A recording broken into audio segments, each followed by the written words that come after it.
लोकनेते दिवा पाटील साहेबांचा इतिहास लिहिला गेला पाहिजे आणि त्यातून महाराष्ट्र शासनानं अगदी MA BA असतील त्यांना सुद्धा पाठ्यपुस्तकात तो इतिहास लिहिला पाहिजे. इतका तेजस्वी जाज्वल्य इतिहास या महाराष्ट्राला लोकनेते दिवा पाटलांनी दिलाय. मामा मी तुम्हाला अजून आवर्जून आठवण करून देतो.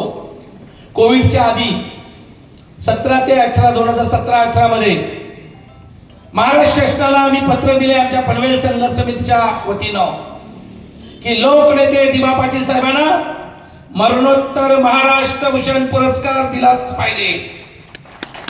हे लेखी पत्र व्यवहार केलाय. हे मी जासईला येऊन उरणला येऊन भाषण केलेली नाही आहेत.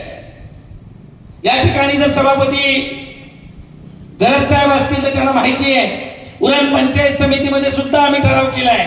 उरण आणि पनवेल मधल्या किमान 150 ग्रामपंचायतीमध्ये तसा ठराव केलाय आणि त्या ठरावाच्या कॉपी घेऊन राज्य शासनाला तो ठराव पाठवलाय की लोकनेते दिवा पाटलांना मरणोत्तर पुरस्कार दिला पाहिजे. तो समाज भले अतुल पाटलांचा फायदा होईल पण माझ्या समाजाचा तो उद्धार असेल. मग